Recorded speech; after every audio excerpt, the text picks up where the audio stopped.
প্রথমে শুভ সন্ধ্যা সবাইকে। আমার আগের বক্তারা আর সুমনদা যা বললেন, সত্যি কথা বলতে আমি কিছুই বুঝতে পারিনি। আমি একটু সিরিয়াস থাকার চেষ্টা করছিলাম, কিন্তু হচ্ছিল না। আমি মোবাইলে মেসেজ পেলাম যে হচ্ছে না, তুমি যেরকম থাকো সেরকমই হও। আরেকটা কথা বলে দিই যে কেউ যদি এটা এক্সপেক্ট করে থাকেন যে আমি যুক্তি তর্ক করতে এসেছি, আমি তর্ক করতে পারি, যুক্তি আমার আসে না। তো এখানে ওটা হবে না আমি শুনলাম। আর এই ঝামেলার মধ্যে আমি নেই। তো এসআইআর নিয়ে আমি যদি বলি, আমার আমার জ্ঞানে যতদূর হয়, যে কালকে সাপ্লিমেন্টারি লিস্ট প্রকাশ পেল। তো অ্যাকচুয়ালি আমার আজকে মন খারাপ, প্রচণ্ড মন খারাপ। কেননা আমার ওয়াইফের নাম ডিলিটেড লিস্টে আসেনি।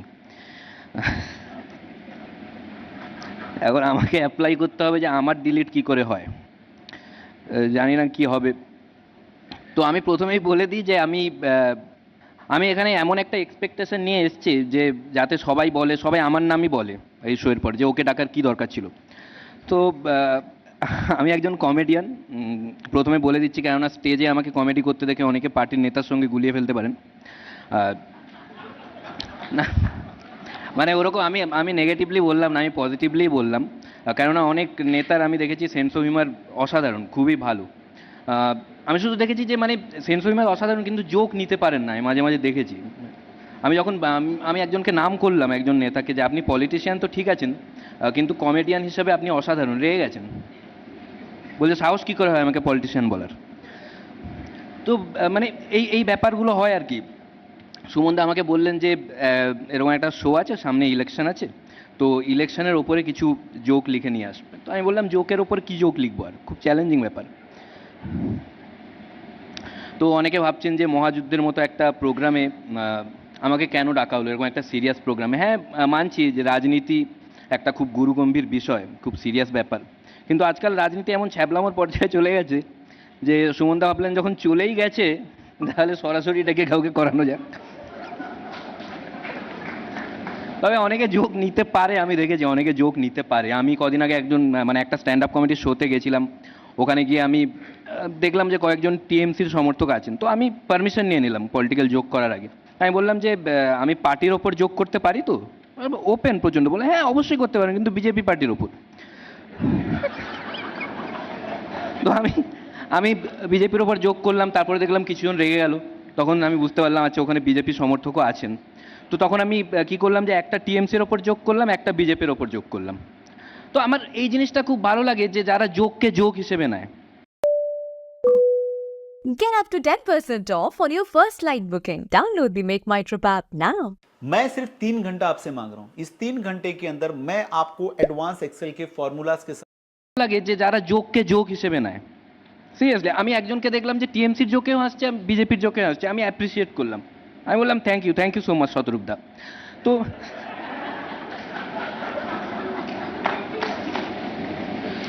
আমি আমি যেটা জিনিস, আমি এখানে যেটা নেতাদের পজিটিভ সাইড বলতে এসেছি অ্যাকচুয়ালি। মানে আমি নেতাদের নেগেটিভ সাইড বলতে চাই না, কারণ আমি জানি যে সব পার্টির নেতারাই এবিপি আনন্দ দেখে, রিস্কি হয়ে যায় ব্যাপারটা।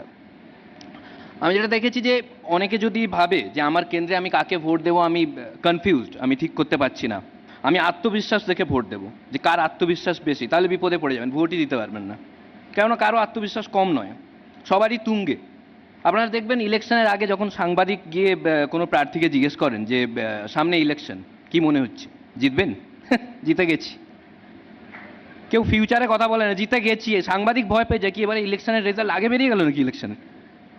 মানে একটা আত্মবিশ্বাস, একটা কনফিডেন্স। আর একটা কমন ডায়লগ দেখবেন নেতাদেরকে, মানে প্রার্থীদেরকে যদি জিজ্ঞেস করা হয় যে মানে বিপক্ষ প্রার্থীর ব্যাপারে, সবাই বলছে যে ও ঘাবড়ে গেছে, ভয় হেরে যাবে না, ভয় পেয়ে ঘাবড়ে গেছে, সবাই বলছে ঘাবড়ে গেছে। বিপক্ষ প্রার্থীকে জিজ্ঞেস করা হচ্ছে, ও বলছে এও ঘাবড়ে গেছে। এটা দেখে জনগণ ঘাবড়ে যায় যে আমাদের কেন্দ্রেই সব ঘাবড়ানোর প্রার্থী কেন দিয়েছে। তারপরে জনগণ দেখে যে কে কম ঘাবড়েছে, তার মধ্যে আবার জনগণ ঠিক করে যে কাকে ভোট দেওয়া যেতে পারে। আর আমি দেখেছি যে মানে কনফিডেন্স এত থাকে না নেতাদের, চ্যালেঞ্জ ছুড়ে দেয়। আমি অবাক হয়ে যাই যে এত কনফিডেন্সের চ্যালেঞ্জ ছুটছে কি করে। সিরিয়াসলি, মানে যখন সাংবাদিক জিজ্ঞেস করে প্রার্থীকে যে বিপক্ষ প্রার্থীর ব্যাপারে, পুরো ওপেন চ্যালেঞ্জ, এবারে যদি আমি না জিতি আমি রাজনীতি ছেড়ে দেবো। আমি রাজনীতি ছেড়ে দেব, এরকম কনফিডেন্সে বলছে। সবাই ভাববে যে বাবা যদি হেরে যায় কি হবে, হেরে গেলে কিচ্ছু হবে না। ঠিক এইটা নেতাদের গুণ আমি দেখেছি, ঠিক মেকআপ দিয়ে দেবে যে কোনো পার্টির নেতা। রাজনীতি ধরুন ও হেরে গেল, এটা বলার পরে হেরে গেল, তো সাংবাদিক জিজ্ঞেস করবে যে আপনি বলেছিলেন রাজনীতি ছেড়ে দেবেন, কি হলো? শুরু হয়ে যাবে, আমি বলেছিলাম আমি হেরে গেলে রাজনীতি ছেড়ে দেব, আমি সিদ্ধান্ত নিয়েছিলাম রাজনীতি ছেড়ে দেব, কিন্তু রাজনীতি আমাকে ছাড়বে না। জনগণ বলে বাহ, হ্যাঁ তো ঠিক ঠিক, তাহলে তো একদম ছাড়ার দরকার নেই, তাহলে ঠিক ঠিক, গুড ডিসিশন, গুড ডিসিশন। আমি বলেছিলাম রাজনীতি ছেড়ে দেব, কিন্তু কবে ছাড়বো তো বলিনি। মানে একদম মেকআপ দিয়েই যাবে। আবার সব থেকে যেটা একদম ভালো একটা যুক্তি দেয়, আমি বিরোধীদের বলতে চাই কান খুলে শুনে নাও, আমি বলেছিলাম রাজনীতি ছেড়ে দেব, কিন্তু আমি রাজনীতি ছেড়ে দিলে তোমাদের সুবিধা হয়ে যাবে, তাই তোমাদের সুবিধা হতে দেব না। জনগণ বলে না না, একদম দেওয়ার দরকার নেই, খুব গুড ডিসিশন, ভালো ভালো। এই যে কনফিডেন্স, আমার এই জিনিসগুলো খুব ভালো লাগে। আরেকটা কমন ডায়লগ হচ্ছে বিপক্ষ প্রার্থীর ব্যাপারে জিজ্ঞেস করলে, যে 4 তারিখের পরও পালানোর পথ পাবে না। 4 তারিখ যদি বিপক্ষ প্রার্থী জিতে যায়, দাদা বলছিলেন পালানোর পথ পাবে না, বলে হ্যাঁ এখন কোথায় আছো, বলে এই এলাকাতেই, দেখলেন পথ পেল না, ঠিক মিলিয়ে দেবে, মিলিয়েই দেবে। আর আমি দেখেছি ভোটের প্রচারে সব নেতাদের মধ্যে একটা কম্পিটিশন থাকে প্রার্থীদের মধ্যে, যে কে কত সিম্পল হতে পারে, কোন প্রার্থী কত সিম্পল, কত কিউট নিজেকে দেখানো যেতে পারে। মানে বিভিন্ন জায়গায় যাচ্ছে, গ্রামে গঞ্জে যাচ্ছে প্রচারে, যা তার বাড়িতে ঢুকে খেয়ে নিচ্ছে, ঢুকে খাচ্ছে, যার বাড়িতে খাচ্ছে সে রেগে যাচ্ছে যে আমি ছিলাম না, আমার বাড়িতে ঢুকে খেয়ে নিয়েছে। সে ভাবছে এখন আমি কি খাবো, ওরা খেতে পাচ্ছে না। ওই জন্য দেখবেন গ্রামে ভোট হলে দেখবেন সব বাড়িতে তাড়াতাড়ি খেয়ে নেয়, তাড়াতাড়ি খেয়ে নাও, যে কোনো প্রার্থী ঢুকে যে কোনো মুহূর্তে খেয়ে নিতে পারে। আর দেখবেন মানে যখন যায় ওখানে বাড়িতে ঢুকে খাচ্ছে, তো মাটিতে বসে খাবে, টেবিল, আর যাদের বাড়িতে খাচ্ছে তারা টেবিলে খাচ্ছে। তারা বলছে দাদা আমরা এতটাও গরিব না, এরকম প্লিজ করবেন না। বলছে না আমি মাটিতেই খাবো, যতক্ষণ ক্যামেরা আছে আমি তো মাটিতেই খাবো, আমার টেবিলে উঠাতে গেলাম আগে ক্যামেরা সরাও। আর দেখেই বোঝা যাচ্ছে মাটিতে বসার মানে অভ্যেস নেই, বসে গেছে, মানে দলের কর্মীরা চিন্তিত, দাদা বসে তো গেছেন, উঠবেন কি করে এবার। বলছে না আমি তো মাটিতেই খাবার, সিম্পল খাবারে বিশ্বাসী।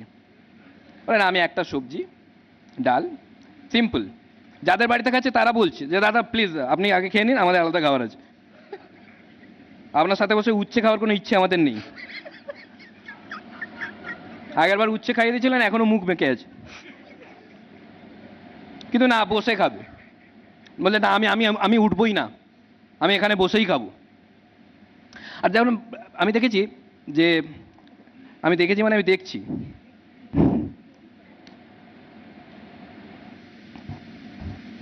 আর যত কিউট কিউট যে জিনিস যেটা বললাম, যে যখন প্রার্থীরা বলে যে বসে যায়, যখন সবজি খায়, আপনারা একটু ভালো করে দেখবেন, একটু ভালো করে লক্ষ্য করবেন, এক্সপ্রেশন আর কথা আলাদা হচ্ছে। মুখে সবজি খেতে কিন্তু ভালো লাগছে না, মুখ ফুক বেঁকে যাচ্ছে, অসাধারণ, খুব সুন্দর সবজি, খুব দারুণ, এটা আমার খুব ফেভারিট, এটার নাম কি, খুব ভালো লাগে এই সবজিটা আমার খেতে। প্রচারে যাচ্ছে, যে কোনো বাচ্চা ওখানে খেলছে, বাচ্চার সঙ্গে কিছু না, ছোট বাচ্চা খেলছে, বাচ্চাকে কোলে তুলে আদর করছে, বাচ্চা বলে এটা কি হচ্ছে। আগের বার এসএসসি জিডিতে 697+ সিলেকশন দিয়েছি আমরা, কিন্তু বর্তমানে সীমান্তে খেলছে, বাচ্চাকে কোলে তুলে আদর করছে, বাচ্চা বলে এটা কি হচ্ছে, এত আদর তো আমার মা বাবা করে না, আমার মা বাবার তো এসআই এর ডিলিটেডে নাম আছে, তারপর বাচ্চা ফেলে চলে যায়। আর যখন কেউ ক্রিকেট খেলে না, প্রার্থী যাচ্ছে প্রচারে, কেউ ক্রিকেট খেলছে, ওখানে গিয়ে ব্যাটিং করা শুরু করে দেয়, যারা বাচ্চারা খেলে তারাই বিরক্ত হয়ে যায়, আবার সেই বাজে ব্যাটসম্যানটা আসছে, প্রত্যেকদিন 3-4 ওভার করে খেলে বেরিয়ে যাচ্ছে ফিল্ডিং না করে, ফিল্ডিং করতে বললেই বলছে যে আমার প্রচার আছে। আর এত বাজে খেলে, এত মানে 3 ওভার খেলছে, 30-40 বার আউট হচ্ছে, এক বলে 2 বার আউট হচ্ছে। ওর খুবই বাজে খেলে, মানে কেউ খেলা দেখে নিলে ভোট পাবে না।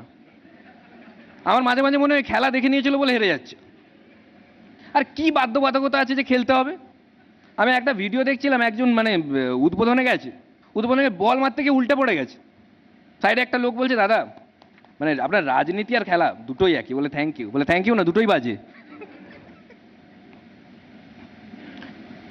আর আপনারা দেখবেন যখন টিভিতে দেখানো হয় যে এই প্রচারের ব্যাপার স্যাপার, প্রার্থীর ব্যাপারে যখন বলা হয়, আপনি একটু অন্যদিকে তাকিয়ে দেখবেন, আপনার মনে হবে না কোনো প্রার্থী পার্টির। আপনার মনে হবে যে কোনো ফিটনেস ইনফ্লুয়েন্সার ওখানে আছে, কোনো বড় নিউট্রিশনিস্ট। ভোটের প্রচারের ফাঁকে প্রার্থী কি খাচ্ছেন, কিভাবে নিজেকে ফিট রাখছেন, সারাদিন দেখাচ্ছে ভোটের প্রচারের ফাঁকে প্রার্থী কি খাচ্ছেন। আরে এত কি খাবে? দেখে মনে হচ্ছে ভোটের প্রচারের ফাঁকে প্রার্থী খাচ্ছেন না, খাওয়ার ফাঁকে প্রচার করছেন। সারাদিন খেয়ে যাচ্ছে। আর প্রার্থীরাও খুব সিরিয়াস, ভাবে যে হ্যাঁ আমার মধ্যে কিছু তো আছে। আমি সকালে হালকা একটা ব্রেকফাস্ট করে বেরিয়ে যাই। আমার মাঝে মাঝে এরকমও মনে হয় যে প্রার্থীরা যখন বাড়ি থেকে বেরোয় না সকালে, ভালো করে মাছ মাংস খেয়ে নেয়, বলে তাড়াতাড়ি খাইয়ে দাও, সারাদিন আজকে সবজি খেতে হবে। সকালে বেরিয়ে যাচ্ছে বলে আমি ব্রেকফাস্ট, একটা হালকা ব্রেকফাস্ট করে বেরিয়ে যাই, আর একটু বেলার দিকে একটা ডাবের জল খেয়ে নিই। যারা সারাদিন মানে সারা বছর যারা একটু লিটল লিটল নেওয়ার অভ্যেস আছে, তারাও এই সময় ডাবের জলে চলে আসে। আমি একটু ডাবের জল নিয়ে নিই। আমার এইভাবে চলে। আর একটু সিম্পল খাবার, মানে আমি দুপুরে একটু সিম্পল খাবার খাই, আর ক্যামেরা অফ হলে বিরিয়ানি। তো আর আমি না নেতাদের মধ্যে বাচ্চামি দেখেছি অনেক। মানে আমি আজকে পজিটিভ পয়েন্টগুলো বলছি, মানে নেগেটিভ আমি বলবোই না, যেটা বললাম নেগেটিভ নেই, ক্যামেরার সামনে তো নেই। তো আমি বাচ্চাদের পজিটিভ, মানে বাচ্চাদের মানে নেতাদের মধ্যে বাচ্চামিল আমি দেখতে পেয়েছি। দেখুন আপনাদের বলে দিচ্ছি কীভাবে আপনারা রিলেট করতে পারবেন। আমি যখন ছোট ছিলাম, অনেক বাচ্চাদের আপনারা দেখবেন যখন বাসের ট্রেনে যায় টিকিট সংগ্রহ করে।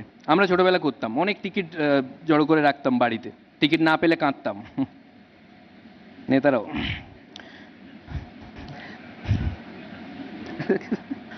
তো অনেক অনেক নেতাকে আমি দেখেছি, সব থেকে ভালো যেটা আমি দেখেছি যে যারা দল পরিবর্তন করা নেতা, প্রচণ্ড দল পরিবর্তন করেন, প্রচণ্ড দল পরিবর্তন করেন যারা, মানে এত মানে সকালে যাদের এগেনস্টে আন্দোলন করছিলেন, বিকেলে দেখা যাচ্ছে তাদেরই মিছিলে জবাব চাই, জবাব দেওয়ার। দাদা আপনি এদেরই জবাব চাইছিলেন না? বলে হ্যাঁ দিচ্ছিল না, তাই আসতে হলো। আমি সারা জীবন এরকমই জবাব চাইবো চারদিকে। এদেরকে না কেউ মিছিলে নিয়ে যায় না, ভয়। হ্যাঁ সিরিয়াসলি, হয়তো মিছিলে নিয়ে যাচ্ছে, বিপক্ষর একটা মিছিল আসছে, ওখানেই দল চেঞ্জ করে নেয়। Thank you so much. তো আজকের জন্য এতটাই। আর সুমনদাকে অসংখ্য ধন্যবাদ আমাকে এই সুযোগ দেওয়ার জন্য। Thank you.